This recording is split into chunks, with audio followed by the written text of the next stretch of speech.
감사드립니다. 어저께는 저희 새생명 방주교회 설립 감사 예배와 또 한국요양선교회 영남본부 설립 예배를 하나님의 은혜 중으로 마침을 감사드립니다. 아멘. 여러 왔다 가시는 분들 또 순서 맡아서 여러 가지로 애쓰신 분들 위에 주님께서 위로하시기를 간절히 바라고나며 그들에게도 여기 참석하신 모든 한 사람 한 사람들이 이 교회 설립 이유를 올바로 깨닫게 하시길 간절히 바라고나며 그들도 함께 어디든지 간에 하나님의 절대 지상 명령인 복음 전파에 전심을 다하는 저희들 되게 하시길 간절히 바라고나이다. 하나님께서 이 교회를 세우신 그 목적은 물에서 빠져가는 그런 영혼들을 구원하려고 또 다친 마음으로 폐쇄된 그런 영혼들을 하나님께서 거두시려고 이 교회를 세운 줄 압니다. 아버지 하나님, 한 사람 한 사람이 정말 새로운 생명이 되어서 이 방주와 같은 이 교회 주님 교회 품 안으로 들어와서 하나님의 품 안에서 안식을 누리는 그들이 되게 하시길 간절히 바라고 원하며 우리가 만나는 한 사람 한 사람 우리 가족들이나 직장이나 가정에 있는 모든 사람들이 안 믿는 자들은 다 예수님의 품으로 돌아올 수 있는 놀라운 은혜를 허락하시길 간절히 바라고 원하며 저희들이 입으로 복음을 전할 때 부끄러워하지 않고 담대하게 복음을 전할 수 있도록 하시옵소서. 아멘. 하나님께서 어둠 가운데서 빛으로 창조하신 우리 인생에게 주신 여러 말씀 중 오늘은 우리가 잃어버린 명령, 거룩에 대해서 다시 한번 생각합니다. 세상과의 구별된 삶을 살아가기 위해 주신 언약의 말씀을 늘 기억하면서 거룩을 잊지 말게 하옵소서. 우리의 신앙을 지키기가 점점 어려워지는 세상에서 늘 승리하며 주님께 영광 돌리기 위해서 우리의 힘으로가 아닌 성령님의 능력으로서만 가능하오니 우리에게 늘 성령 충만케 하여 주길 간절히 바라옵나이다. 우리 환경이 바뀌지 않아도 또 그리 아니하실지라도 하는 믿음으로 나는 나와 내 집은 여호와만을 섬기겠나는 고백과 같이 늘 주님과 동행하는 새생명교회 지체들이 되게 하시고 예수님께서 공부하신 우리에게 주신 명령 중 너희는 가서 모든 민족을 제자로 삼아 아버지와 아들과 성령의 이름으로 세례를 베풀고 가리켜 지키게 하려는 부탁을 다시 한번 명심하게 하시길 간절히 바라옵나이다. 저희 한 사람 한 사람을 이렇게 불러서 이 자리에 세우신 하나님의 놀라우신 뜻은 그 복음을 전파하라는 귀한 사명을 맡기 위함이오니 저희들이 이 사명을 맡아서 감당하면서 수고할 때 늘 감사함으로써 또 주님께서 주시는 그 은혜만으로서 저희들이 전하게 하시길 간절히 바라옵나이다. 오늘도 참석하지 못한 저희들 지체들이 있습니다. 여러 가지 어려운 환경 중에 있는 지체도 있고 또한 마음이 열심히 또 식어진 분들도 있고 여러 가지 환경에 아직도 예수님을 모르는 사람도 있고 희미하게 하는 사람도 있고 여러 상황이 있습니다. 한 사람 한 사람 주님께서 찾아가셔서 그들의 마음속에서 하나님을 사랑하는 마음이 없어지지 않도록 하시길 간절히 바라고나며 늘 주님께 영광 돌리는 삶을 잊지 말고 지금도 삶으로서 하나님께 영광 돌리게 하시길 간절히 바라옵나이다. 다음 주에는 그들 한 사람 한 사람들도 반가운 얼굴로 다시 보게 하시길 간절히 바라옵나이다. 오늘 목사님을 통해서 주시는 말씀을 통해서 저희들이 하나님께서 주신 잃어버렸던 여러 가지 명령들이 다시 한번 생각나게 하시길 간절히 바라옵나며 저희들의 마음의 비 속에 똑바로 새기게 하시길 간절히 바라옵나이다. 예수님 이름으로 기도드립니다. 아멘.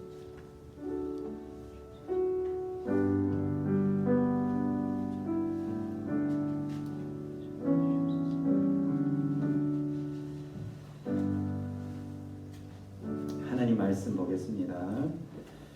하나님 말씀 마태복음 2장 1절로 12절까지 말씀, 마태복음 지난주 마태복음 1장에 이어서 오늘 2장으로 들어가겠습니다. 2장 1절에서 12절 말씀 한 절씩 저와 함께 교독하겠습니다. 헤롯 왕 때에 예수께서 유대 베들레헴에 나심에 동방으로부터 박사들이 예루살렘에 이르러 말하되 유대인의 왕으로 나시가 어디 계시냐? 우리가 동방에서 그의 별을 보고 그에게 경배하러 왔노라 하니 헤롯 왕과 온 예루살렘이 듣고 소동한지라. 왕이 모든 대제사장과 백성의 서기관들을 모아 그리스도가 어디서 나겠냐 물으니 이르되 유대 베들레헴이오니 이는 선지자로 이렇게 기록된 바 또 유대와 베들레헴아 너는 유대 고을 중에서 가장 작지 아니하도다.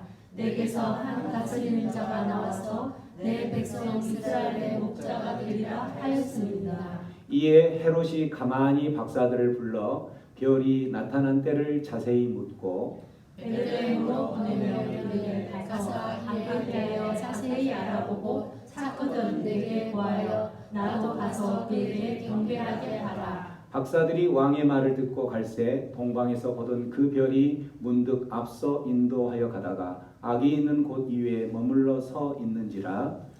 그들이 별을 보고 매우 크게 기뻐하더라. 집에 들어가 아기와 그의 어머니 마리아가 함께 있는 것을 보고 엎드려 아기께 경배하고 보배 합을 열어 황금과 유향과 모략을 예물로 드리니라.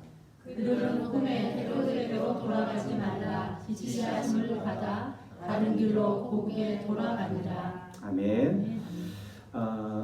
우리는 지난 시간에 마태복음은 어떤 사람에게 1차 독자 읽히려고 어떤 사람에게 메시지를 주려고 기록한 책이었을까라고 살펴보면서 믿는 사람이든 믿지 않는 사람이든 비그리스도 기독교 유대인이든 소수의 기독교 유대인이든 어쨌든 유대인들에게 전달해주기 위해서 이 마태복음이 기록이 되었다라고 들었어요. 유대인들에게 과연 무엇을 전달하려고 그랬을까? 그 마태복음에 기록된 목적은 이 유대인들에게 두 가지 사실을 소개해 주려고 그랬다고 그랬죠. 하나는 예수가 너희들이 지금 핍박하고 믿으려 하지 않고 그 너희들의 삶 가운데 걸림돌이 된다라고 생각했던 그 예수가 바로 유대인의 왕이라는 것을 소개해 주는 것하고, 두 번째는 그 예수가 바로 또한 유대인들이 구약 시대부터 시작해서 지금까지 계속 기다려왔던 오실 메시아였다라는 이 두 가지 사실을 유대인들에게 전하고 싶어서 세리 마태는 마태복음을 기록을 했다고 했죠. 그 1장 말씀 가운데 그 말씀으로 인하여서 오늘은 유대인의 왕이요 메시아인 예수가 이제 이 땅에 왔지요. 왔을 때에 과연 그 땅에 있는 사람들 중에 그 메시아하고 정말 왕이었고 메시아인 그 유다인들이 기다렸던 그 메시아가 왔음에도 불구하고 반응들은 각각 달랐다라는 거죠. 그 반응이 오늘 본문에서는 세 가지 반응을 나타나는데, 첫째는 헤롯 왕의 반응이에요. 또 하나는 그 당시에 종교 지도자들이었던 대제사장과 서기관들의 반응. 또 한 사람의 반응은 동방에서 온 동방 박사들의 반응이었죠. 헤롯 왕의 반응은 어떤 모습이었는지 보면은 오늘 말씀 가운데, 자, 헤롯 왕 때에 예수께서 유대 베들레헴에서 나셨다라는 것을 듣고 그 베들레헴에서 나신 예수가 이제 1장에서 유대인의 왕이었고 또 구약에서 오실 메시아였다라는 것을 알고 있었던 동방으로부터 동방에 있는 박사들이 그 예루살렘에 도착을 한 거예요. 도착을 해서 그곳에 유대인의 왕이 나타나셨다고 하는데, 유대인의 메시아가, 구약에서 예약했던 메시아가 이미 태어나셨다고 하는데, 그 나신 분이 어디에 계시나요? 라고 물어보죠. 그 소리를 듣고 반응한 헤롯이 그곳에서 뭐라고 반응을 하냐면 3절에 어떻게 반응해요? 헤롯 왕과 온 예루살렘이 소동한지라. 무엇을 들었냐면 유대인의 왕이 태어났다는 거예요. 유대인의 왕. 지금 그곳의 왕은 누구냐면 헤롯 왕이죠. 왕이 있는데 그 유대인의 왕이 태어났다는 거예요. 그렇기 때문에 헤롯은 거기에서 그 소리를 듣고 소동하였다. 이 소동하였다란 말은 뭐냐면 두려워 떨었더라 이 말이에요. 두려워 떨었더라. 그렇게 해서 이제 듣고 소동한 그 떨었던 헤롯 왕은 대제사장과 서기관들, 그 당시 종교 지도자들이죠. 대제사장들과 서기관들은 하나님의 말씀을 연구하고 또 그 구약 시대에 오실 메시아가 어디에서 태어나고 언제 오실 거라는 이런 부분들을 잘 알고 있는 분들이, 그 대제사장과 서기관들을 불러서 물어보는 거죠. 베들레헴에 그리스도가 어디에서 나겠느냐, 그리스도가 어디에서 나겠느냐라고 물어보니까 그들은 잘 알고 있죠. 25절에 베들레헴입니다라고 이야기합니다. 베들레헴입니다. 왜 그들이 베들레헴이라고 그 확정을 짓고 이야기를 하냐면 2장 6절에 보면 이 말씀은 이제 구약 성경 중에 미가서라는 성경책이 있어요. 미가서 책에 보면 이렇게 나와 있습니다라고 하면서 그들이 베들레헴이라고 단정을 짓죠. 자, 미가서에 나온 그 말씀 6절 말씀입니다. 한번 읽어보면 시작. 또 유대 땅 베들레헴아, 너는 유대 고을 중에서 가장 작지 아니하도다. 내게서 한 다스리는 자가 나와서 내 백성 이스라엘의 목자가 되리라 하였습니다. 미가서에서 하나님께서 그때 미가서를 통해서 약 700년 전이죠. 예수님이 태어나기 전 700년 전에 그때 하나님께서 백성들에게 미가 선지자를 통해서 말씀하여 주신 게 뭐냐면, 메시아가, 너희들이 기다리는 그 메시아가 오실 건데 그 오실 장소가 어디라고 예언이 되어 있어요? 베들레헴이라는 거죠. 베들레헴이고 그래서 그 베들레헴은 굉장히 작은 도시예요. 작은 도시인데 그 베들레헴은 결코 작지 않다. 왜냐하면 그 작은 도시에 누가 태어나기 때문에 유대인의 왕이요, 구약에서 그렇게 오실 메시아가 태어나는 그러한 지역이기 때문에 그곳은 결코 작은 도시가 아니다. 그 태어난 왕과 메시아가 어디를 다스릴 것이다? 이스라엘을 다스리는 목자가 되실 것이다 라고 이야기하는 거죠. 이 말씀으로 베들레헴에서 태어나겠다라고 이야기를 하니까 그때 그 소리를 누구도 같이 듣냐면 동방에서 유대인 왕과 그 메시아를 경배하러 왔던 동방 박사들도 같이 듣게 되는 거죠. 그래서 그 동방 박사들이 태어난 그곳을 향해서 가는 거죠. 가니까 7절에 헤롯이 그 동방 박사들을 가만히 부르죠. 불러서 그 왕이 어디에 태어났는지 가서 보고 그곳에 있으면 그 태어난 곳을 누구에게도 이야기해달라, 나에게도 이야기를 해달라. 왜? 거짓말로 나도 그에게 뭘 할 것이다? 경배할 것이다. 경배할 것이다. 이거는 진심에서 나온 예배 경배가 아니라 속이는 포장된 말이에요. 포장된. 입술에 침을 발랐는지 어쩌는지 모르지만 그때 포장된 말로 나도 경배할 거니까 유대인의 왕이 태어났다면 나도 당연히 경배해야 되지 않겠니? 이 말을 하고 있는 그 헤롯 왕의 모습은 어떤 모습이었겠어요? 유대인의 왕이 태어났는데 나도 그 왕에게 경배해야 되지 않겠니? 그 말이 아니잖아요. 그죠? 그 그곳의 왕은 지금 누구예요? 헤롯 왕인데. 그래서 이 말은 경배하겠다라는 그 말이 아닌 거죠. 그래서 결국은 그 동방의 박사들은 베들레헴 땅을 향해서 가고 있을 때에 그 베들레헴에서 이제 별이 인도를 받아서 그 아기 예수가 태어난 곳을 찾게 되는 거죠. 그 지경에서 그곳에서 이제 예배를 하고 하면서 왕의 명령대로 이야기를 해주려 했는지 어쩐지 모르겠지만 그때 하나님이 꿈에 나타나죠. 너희들은 그 헤롯 왕에게 다시 가지 말라. 그래서 그들은 어디로 가냐면 다시 자기의 고향 동방에서 왔으니까 동방, 지금으로 말하면 아마 성경학자들은 이라크 그쪽으로 이제 생각을 하는데 그쪽 지역으로 다시 돌아갔더라. 그렇게 돌아간 것을 안 헤롯 왕은 화가 난 거죠. 내가 경배하겠다고 했는데 그 속임수의 말을 이들이 알았는가? 경배를 하지 못하도록. 그래서 그거를 알고 베들레헴 그 지경 안에 있는 모든 산의 아이 몇 살 밑으로 다 죽이는 거예요?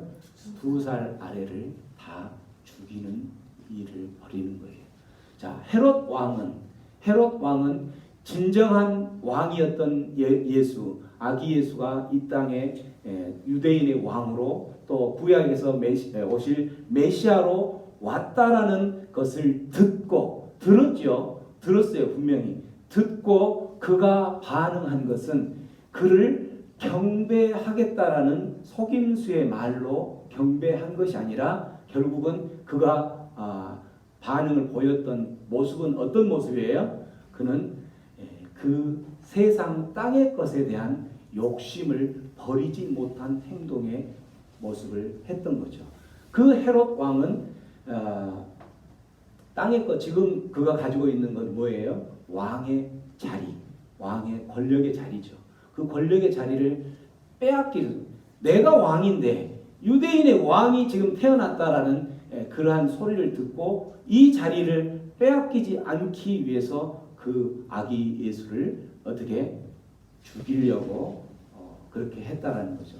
실제 헤롯 왕은 엄청난 그 포악함뿐만 아니라 의심이 굉장히 많았던 왕으로 그 유대인의 역사가 요세푸스라는 역사가 있는데 요세푸스라는 그 역사가는 이제 설교 중에 계속 나올 거니까 그 역사가의 기록에 의하면 헤롯이 얼마나 의심이 많았냐면 본인의 왕의 자리를 혹시라도 그 찬탈하려고 이렇게 어떤 계획을 꾸미지는 않을까, 또 그런 모습이 약간 보였을지 어쩔지 모르지만 그때 당시에 유대인의 아내, 그 소속의 아내가 난 아들뿐만 아니라 그 유대인의 아내를 자기 아내임에도 불구하고 자기 자식들까지 그러한 왕의 자리를 넘본다는 그러한 의심을 못 이겨서 다 죽였어요. 그것뿐만 아니라 오늘 여기서 보면은 이렇게 2살 아래로 그 한 아기 예수라고 태어났다라고 생각하는 그거를 다 없애기 위해서 베들레헴 근처에 있는 모든 산의 아이의 2살 아래를 다 죽이는 이런 정도로 포악한, 그가 그렇게 포악한 모습으로 반응했던 것은 유대인의 왕으로 태어난 아기 예수가 태어났음에도 불구하고 메시아로 태어났음에도 불구하고 그를 향한 반응은 예배가 아니라 내 자리를 지키기 위한 하나의 욕심의 모습으로 나타났던 거죠. 또한 두 번째 반응했던 왕으로 태어났을 때 반응했던 모습이 종교 지도자들, 대제사장과 서기관들의 반응이죠. 아까 이야기했던 것처럼 그 유대인의 왕 메시아가 어디에서 태어나겠느냐라고 헤롯이 물었을 때 그들은 다 알기 때문에 그들이 어디에서 난다라고 확실하게 대답을 하냐면 아까 읽었던 것처럼 베들레헴에서 납니다 라고 그들은 이미 알고 있고 또 그렇게 알고 있는 지식과 함께 지금 베들레헴에 유대인의 왕이 태어났다라는 것을 들었죠. 들었음에도 불구하고 그들에게는 아무런 반응이 없어요. 이 말은 무슨 말이냐면 종교를 가지고 있는 하나님을 믿는다라고 하는 그리스도인이라는 옷을 입기는 입었지만 이 사람들은 그 메시아요 우리 유대인의 왕이라는 말은 우리의 왕이라는 것이죠. 우리의 왕으로 우리의 주인으로 오신 그분이 왔다라는 것을 들었음에도 불구하고 아무 반응이 없다는 거예요. 왔어요? 그래? 왔어요? 끝. 여기가 끝이에요. 하나님께서 원하시는 것은 그 땅에 유대인의 왕으로 메시아로 아기 예수가 성자 하나님이 도착하셨다면 태어나셨다면 기대하는 것은 뭐겠어요? 기뻐하는 거겠죠. 기뻐하는 거고 그분을 찬양하고 그분을 예배하고 경배하기를 원하는 것이 하나님의 뜻이었을 텐데 이들은 아무런 반응이 없다. 이 종교 지도자들이었던 대제사장과 서기관들의 반응의 모습이 어떻게 보면 신앙생활을 하고 있는 지금 이 시대에 살고 있는 우리들의 모습과도 어쩌면 너무나도 같을지도 몰라요. 이 땅에 하나님의 지상 명령, 그 명령을 수행하기 위해서 이 땅에 오신 예수님이 이 땅에 오셨다라는 그러한 것들, 또 오셔서 우리에게 말씀하여 주시는 것들이 아무런 우리에게는 반응이 없어요. 어떤 그러한 감격이 없어요. 그 예수님을 나의 주님으로, 나의 그리스도로, 그 예수님이 나의 구원자이십니다라는 그러한 고백을 하면서도 사실은 아무 반응이 없어요.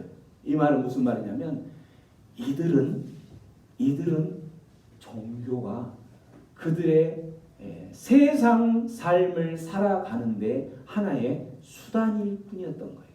종교는. 예수님도 그 시대의 유대인의 왕이요 메시아인 예수님 메시아도 그들에게는 하나의 종교적인 그들의 삶을 유지시키기 위한 하나의 수단에 불과했다라는 거예요. 유대인의 왕이 어디에서 메시아가 그리스도가 어디에서 나겠느냐라고 헤롯 왕이 물었을 때에 그들은 그 왕이 태어났다라는 것이 기쁨이요 감격이 아니라 그냥 왕에게 자기들이 알고 있는 지식을 전달해주는 그것밖에, 그렇게 해서 전달해주는 그것으로 자기들은 그 자리를 연명해 나가는 그러한 모습 위에는 아무것도 없었다라는 거죠. 이 모습이 바로 우리들이 살아가고 있는 이 시대에 그리스도인이라고 말은 하지만, 신앙을 가지고 하나님의 백성이라고 말은 하지만 우리들에게도 행여나 이러한 아기 예수 메시아가 이 땅에 태어나셨고 이 땅에 오셨다라는, 그래서 그 오신 메시아를, 이미 오신 메시아를 맞이하고 영접하라는 하나님의 명령이 있었음에도 불구하고 또 그 명령을 아직도 받지 못하는 그 잃어버린 영혼들을 향하여서 너희들은 하나의 도구가 되어야 된다라고 이야기를 함에도 불구하고 아무런 반응이 없다라는 거죠. 그 일은 내 일이 아니야 라고 생각하는 그러한 그리스도인들이 있다면 이 대제사장들과 서기관들의 모습과 뭐가 다르겠냐는 거죠. 세 번째에 반응한 모습은 동방 박사들의 반응이에요. 동방 박사들은 헤롯 왕 때에 저 멀리 이라크라는 곳에서 그쪽 예루살렘까지 굉장히 먼 거리예요.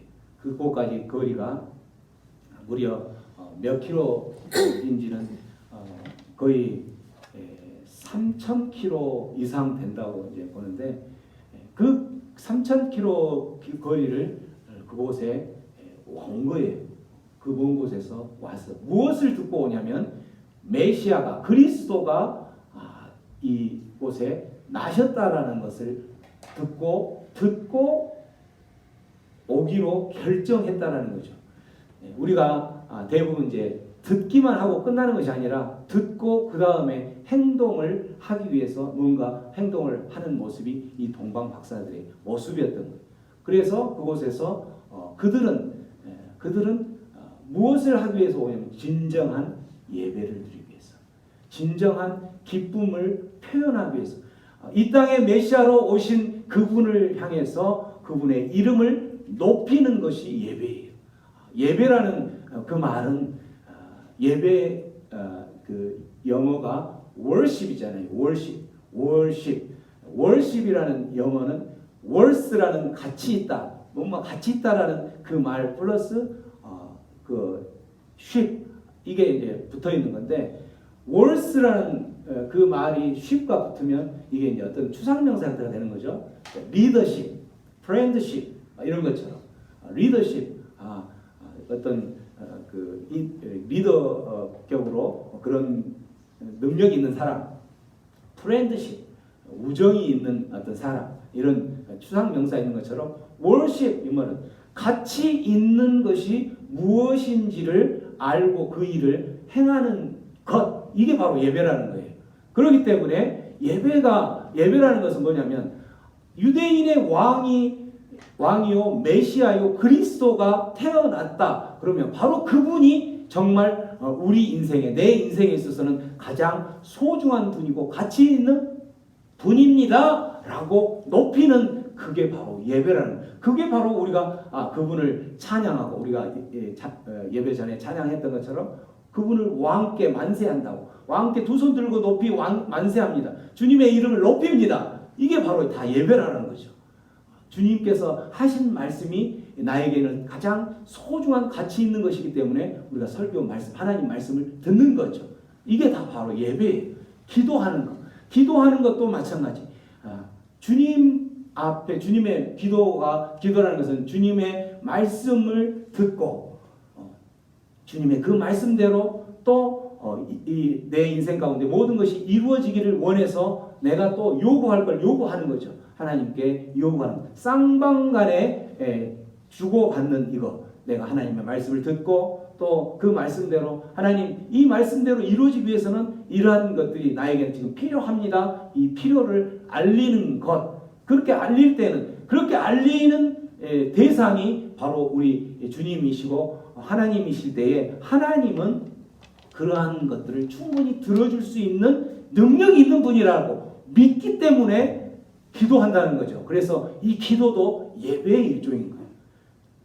그런 능력이 있는 사람이라고 생각하지 않는다면 기도하지 않겠죠.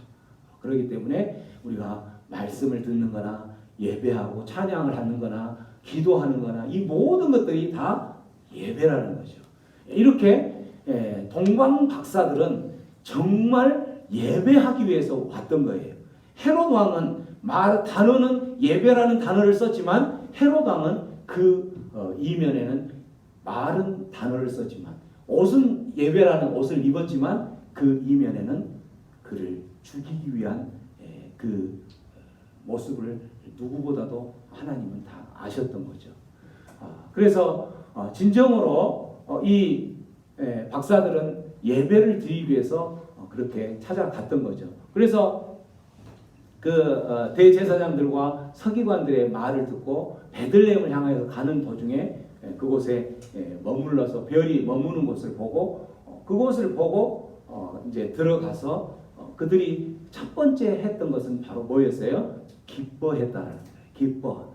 10절에 그들이 별을 보고, 처음 지금 그곳을 향해서 가는 것은 듣고 가기로 결정했던 거고, 가서 이미 그 별을 보았을 때에는 그들의 반응이 뭐였냐면 기뻐했다라는 거예요. 기뻐하고 기뻐하는 것으로 끝나는 것이 아니라 11절 말씀에 보면 그들이 아기께 경배하면서 그들이 열었던 게 있죠. 무엇을 열었어요?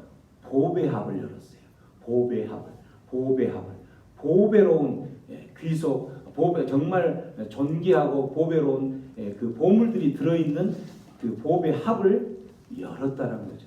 그 보배합에가 뭐가 지금 들어있었냐면 세 가지가 들어있는데, 세 가지 뭐뭐 들어있죠? 황금,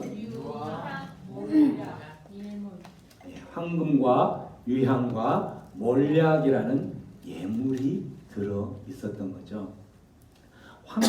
황금은 무엇을 상징하냐면, 황금은 왕관을 상징해요. 왕이 쓰는 그 왕관 있죠. 왕관을 상징하기 때문에 그 아기 예수가 지금 누구라고 고백을 하는 거냐면 왕이라고 고백을 합니다. 아기 예수, 당신은 내 인생의 왕입니다. 내 인생의 주인입니다라고 고백하는 예물의 의미가 있는 거죠. 그래서 또한 뿐만 아니라 그러한 믿음의 그 고백들이, 황금은 변하지 않는 거기 때문에 우리들이 그러한 그 변하지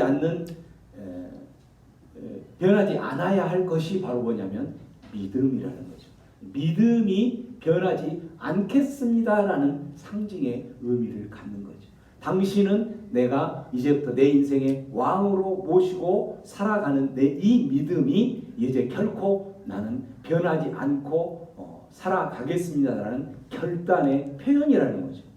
두 번째 유향은 뭐냐면, 유향은 제사장이라고 그 아기 예수를 고백하는 거예요. 제사장. 유향, 우리가 이제 제사장들이 제사를 지낼 때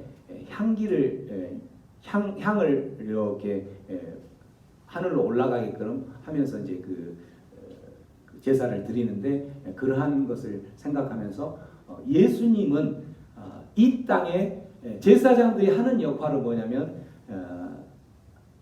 제사를 드리면서 그게 이제 한마디로 지금으로 말하면 예배죠. 제사를 드리면서 하나님과 이 땅에 죄를 지을 수밖에 없는 인간들을 연결시켜주는 역할을 하는 거예요. 중간에서 제사를 해서 그 연결을 시키는 것을 눈으로 우리가 이제 보는 것이 향으로 이렇게 올라가게 해서 그 향이 인간의 죄를, 그 향을 하나님이 받으시면 인간의 죄가 사해지는 거죠.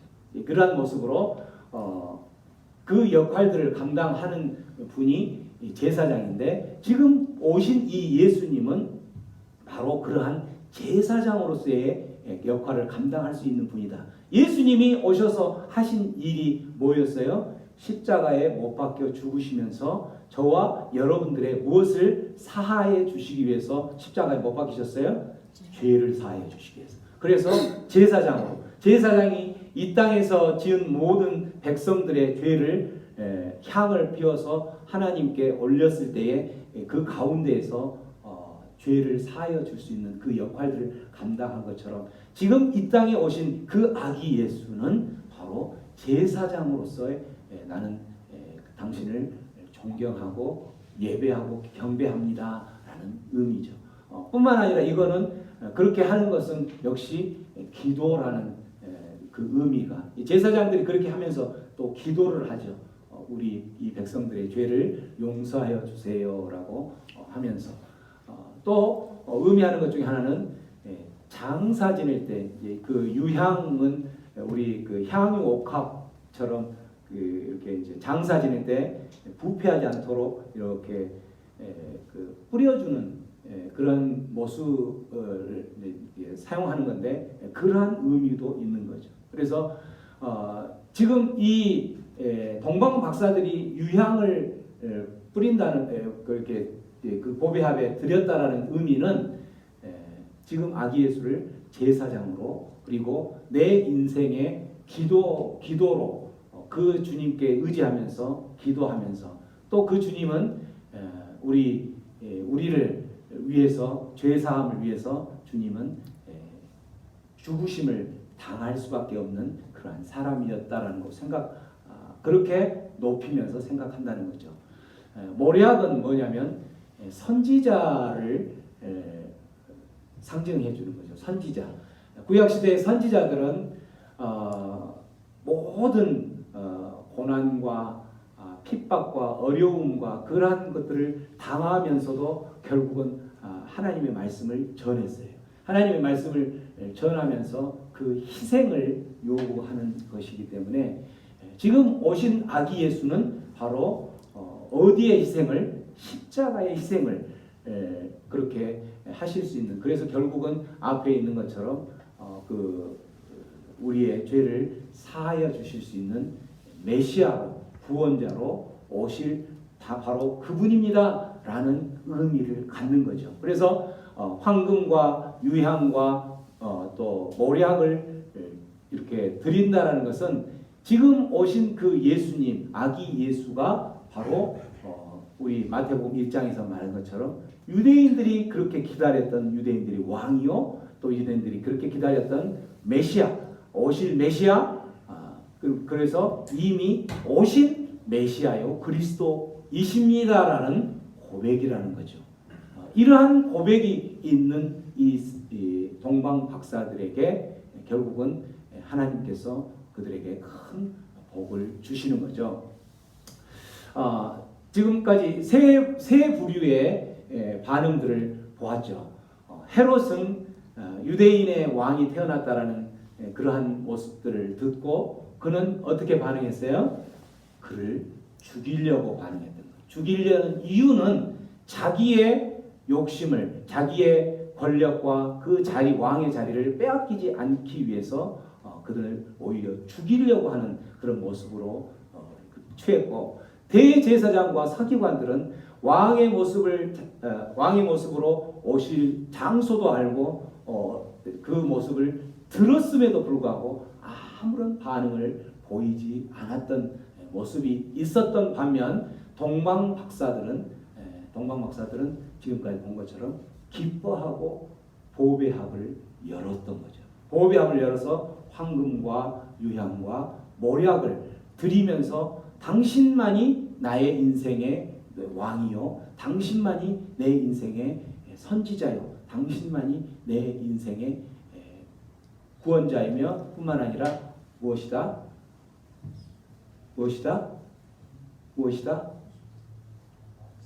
제사장입니다.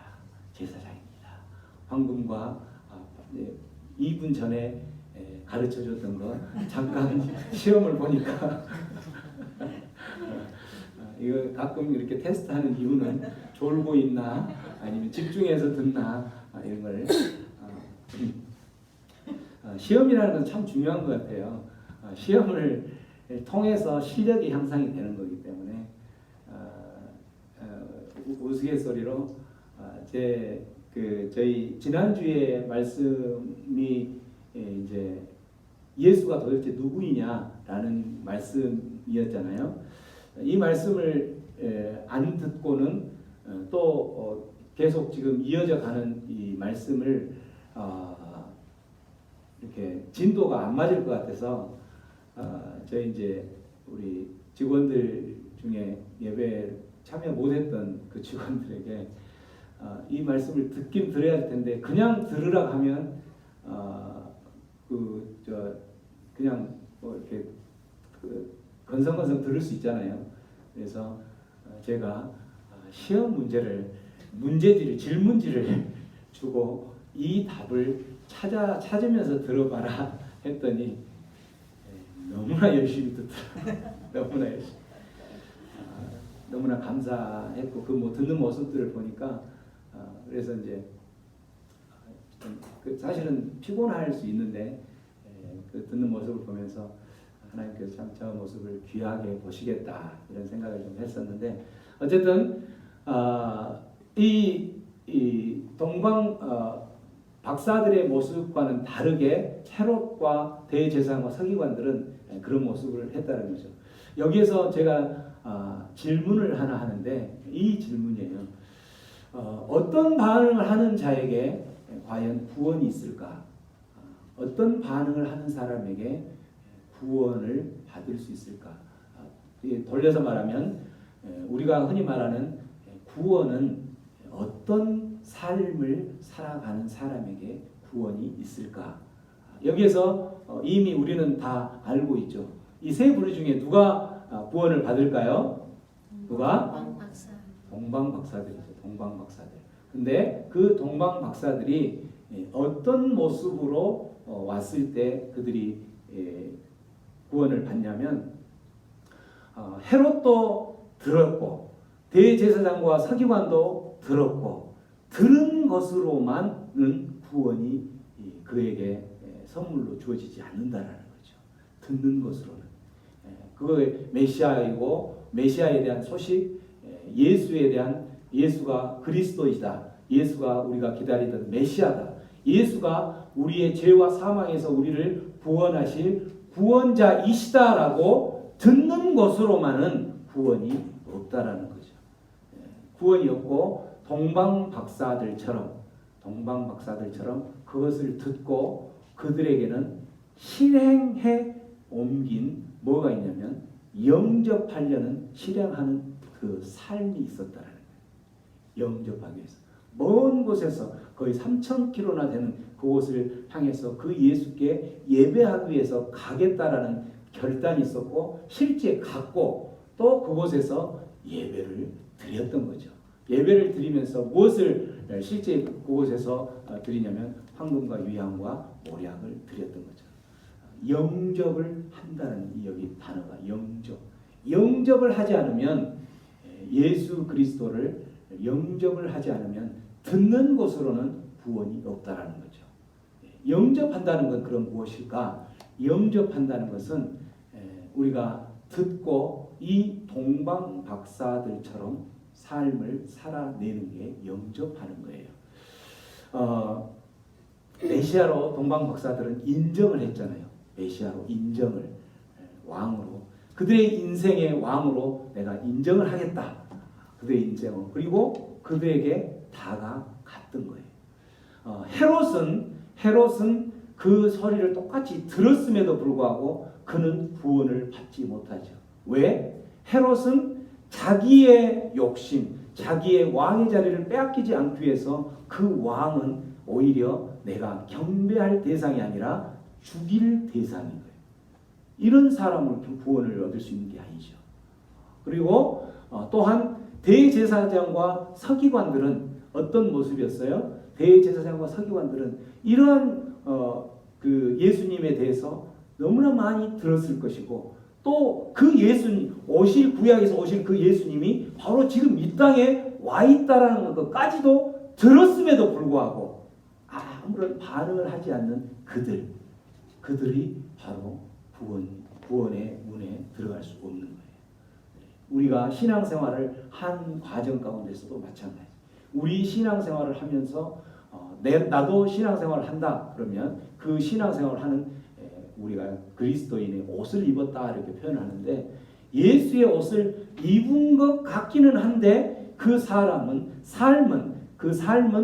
예수의 옷을 입은 삶이 아닐 때에는 그 사람 여전히 구원의 대열에 떨어지는 거죠. 그 어떤 삶이 예수를 왕으로 인정하고 예수를 내 삶의 주인으로 인정하고 예수를 왕으로 인정한다는 것은 예수님께서 내 삶을 다스려 주세요. 예수님께서 내 삶을 통치해 주세요. 라고 하나님의 백성의 삶을 살아가는 것이 예수를 진정으로 왕으로 모시는 삶인데 대제사장처럼 그렇게 다 알고는 있지만 헤롯처럼 알고는 있지만 왕으로 모시고 살아가는 모습은 진정으로 왕이라면 내 삶은 신화된 모습으로 왕이 다스린 그 모습으로 말씀하여 주신 그 모습대로 살아내는 것이 하나님의 백성인 거죠. 하나님께서는 이 땅에 오셔서 나를 영접하라는 것은 나의 가치를 알고 나를 받아들이라는 거죠. 네 인생의 왕으로 받아들이라는 거예요. 인생의 왕으로 받아들이라는 것은 내 인생의 우선순위는 왕이 될 수밖에 없는 거죠. 내 인생의 우선순위가 헤롯 왕처럼 권력이 될 수가 없는 거라는 거죠. 내 인생의 우선순위가 물질이 될 수 없다라는 거예요. 물질을 내 인생의 우선순위로 잡고 있으면서 나는 신앙생활을 하고 있다. 대제사장과 서기관들의 모습과 다를 바가 없다는 거죠. 내 인생의 명예와 어떤 그런 것을 쫓아서 살아가는 것을 우선순위에 놓고 있으면서 나는 신앙생활을 하고 있다? 그 사람은 미안하지만 구원의 대열에 제외가 된다는 거죠. 우선순위를 동방박사들처럼 황금과 유향과 보배 합을 열었을 때 그 안에 모략이 들어있느냐라는 거죠. 내 인생의 우선순위에 정말 당신이 하나님이 예수님이 내 인생의 왕이십니다. 이 말은 내 인생의 삶 가운데에 그 어떤 것도 예수님의 명령에 예수님의 말씀의 명령에 앞설 수 없습니다라는 고백이 되는 거예요. 그렇기 때문에 그 삶은 그러한 고백을 순종하며 살아가는 그 삶은 어떠한 권력과 어떠한 세상 것들이 그 사람의 순위에 예수님을 앞지를 수가 없다라는 거죠. 오늘 이 말씀은 마태복음 2장 전체에서 흐르는 말씀인 거예요. 누가 네 인생의 왕이냐? 누가 네 인생의 왕이냐?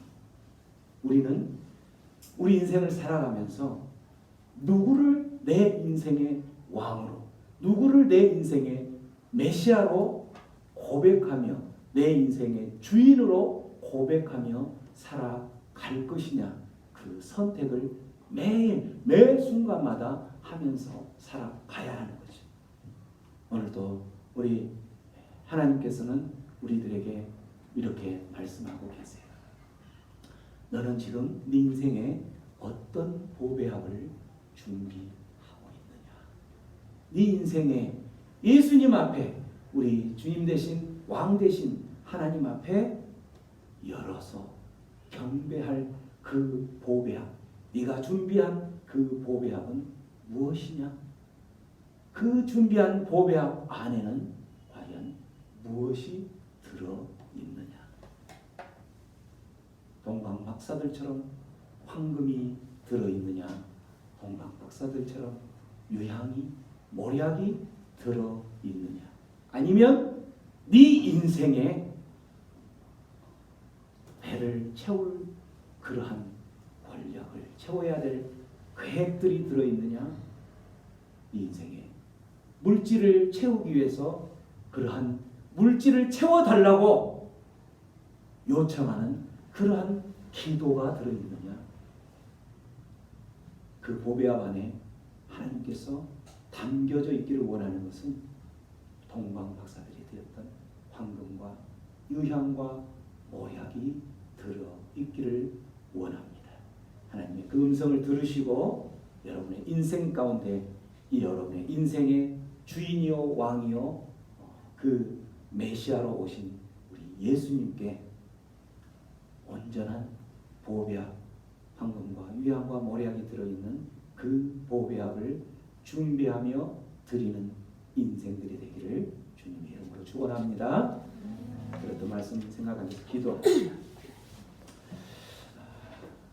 우리 인생들은 살아가면서 이 모양 저 모양으로 우리는 하나님께 드릴 보배합을 준비하며 살아갑니다. 그렇지만 되돌아보면 그 보배합이 하나님께 드리려고 말은 모양은 그런 모습이지만 실제 열어보면 그 보배합 안에는 내 인생의 성공을 위한 내 인생의 성공을 위해서 드려지는 그러한 예물들이 아닌지 다시 한번 생각해 보면서 오늘 하나님께서 말씀하시는 것은 나를 정말 나를 왕으로 모시며 살아갈 그 예물들, 나를 너의 인생의 주인으로 살아갈 그러한 예물들을 내가 기뻐한다라고 말씀하시는 그 주님의 음성 앞에 그렇게 기도하며 예 주님 이제는 내가 내 인생에 나를 위한 것이 아니라 주님을 정말 경배하고 예배하는 그러한 예물을 준비하며 또 살아가며 주님을 기뻐하는 그러한 삶이 되겠습니다. 결단하며 기도하며 나가겠습니다. 기도합니다. 하나님 아버지 감사합니다. 우리 인생 가운데에 참으로 주님을 향하여서 많은 보배함들을 준비하며 살아가지만 하나님 우리의 인생의 그 보배함 안에 참으로 하나님께서 기뻐하실 수 있는 그러한 예물이 아니라 나를 기뻐하게 하고 나의 욕심을 채우고 내 필요를 채워나가는 그러한 보배함의 예물들이 되지 않도록 하나님 오늘도 주님께서 말씀하여 주신 그 말씀대로 순종하며 온전히 내 인생의 주인은 오직 예수 그리스도이심을 고백하며 살아가며 그 주님을 위한 인생의 보배함을 준비하며 살아갈 수 있는 하나님의 백성 되게 하여 주시옵소서. 그 인생의 삶이 우리 인생에서는 가장 복된 삶이라는 것을 알고 살아가는 자 되게 하여 주시옵소서. 그렇게 하실 주님께 모든 걸 맡깁니다. 주님 감사합니다. 오늘 주신 주님의 말씀으로 인하여서 우리 인생의 보배함을 준비할 때에 그 보배함에 있는 모든 예물의 종류들을 하나님께서 정하신 것으로 준비할 수 있는 자 되게 하여 주옵소서.